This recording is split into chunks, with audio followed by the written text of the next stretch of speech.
ចាស់ជនដែលឡាយកម្ពុជារៀបចំទិវាជាតិសហគ្រាសធុនមីក្រូតូចនៅមជ្ឈមលើកទី2ក្រោមប្រធានបទការត្រៀមលក្ខណៈរបស់សហគ្រាសធុនមីក្រូតូចនៅមជ្ឈមសម្រាប់ការចាក់ចែងពីប្រទេសដែលមានការអភិវឌ្ឍតិចតួចលោកសៅហឿននឹងរាយការណ៍ព័ត៌មានលម្អិតរដ្ឋមន្ត្រីក្រសួងឧស្សាហកម្មវិទ្យាសាស្ត្របច្ចេកវិទ្យានិងនវានុវត្តន៍ឯកឧត្តមហែមវណ្ឌីនៅក្នុងទិវាជាតិសហគ្រាសធុនមីក្រូ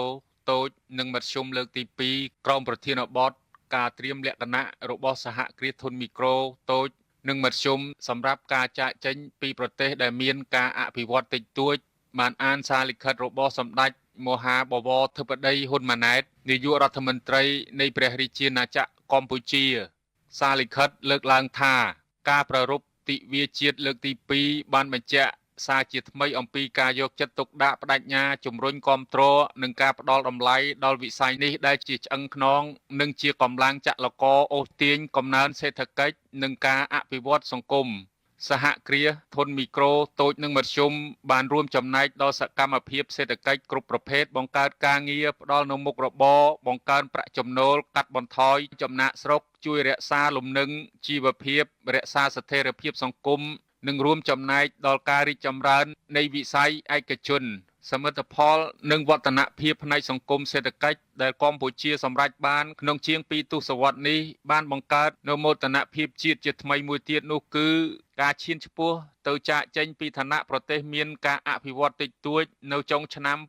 2029ជុំវិញទិវា MSME នេះដែរឯកឧត្តមហែមវណ្ឌីបញ្ជាក់ថាពេលវេលានៅសល់ 3-4 ឆ្នាំទៀតដែលនឹងត្រូវចាកចេញពីប្រទេសដែលមានការអភិវឌ្ឍតិចតួចនោះគឺទាមទារឲ្យសហគ្រិនទាំងអស់ខិតខំប្រឹងប្រែងចាប់យកឱកាសដែលមានដើម្បីពង្រឹងខ្លួនឯងហើយជាមួយគ្នានោះឯកឧត្តមជឿជាក់ថាផលិតផលខ្មែរយើងមិនចាញ់ផលិតផលបរទេសឡើយ 3-4 ឆ្នាំនៅពេលខាងមុខនេះគឺជាពេលវេលានៃការខិតខំប្រឹងប្រែងដូចជាពេលនេះអញ្ចឹងយើងទទួលបាន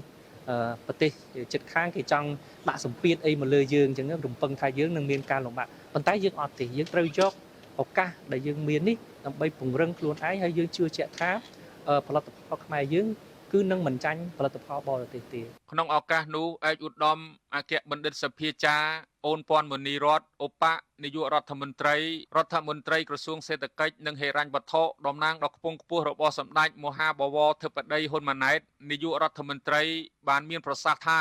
ការប្រារព្ធទិវាជាតិសហគ្រាសធុនមីក្រូតូចនិងមធ្យមលើកទី2នេះសបញ្ជាក់ឲ្យឃើញច្បាស់អំពីការយកចិត្តទុកដាក់របស់រាជរដ្ឋាភិបាលលើសហគ្រាសធុនមីក្រូតូចនិងមធ្យមដែលជាកម្លាំងចលករជាក្បាលម៉ាស៊ីនជាឆ្អឹងខ្នងនៃកំណើននិងការអភិវឌ្ឍសង្គមសេដ្ឋកិច្ចជាតិឯកឧត្តមលើកទឹកចិត្តឲ្យមានការរៀបចំទិវាជាតិនេះជាទៀងទាត់រៀងរាល់ឆ្នាំនិងលើកទឹកចិត្តឲ្យមានការចូលរួមពីគ្រប់តួអង្គពាក់ព័ន្ធទាំងអស់និងសូមលើកទឹកចិត្តឲ្យមានការចូលរួមកាន់តែសកម្មឃ្លាវខ្លាឡើងថែមទៀតពីគ្រប់តួអង្គពាក់ព័ន្ធទាំងអស់ប្រិមិត្តជាទីមេត្រីវគ្គនេះ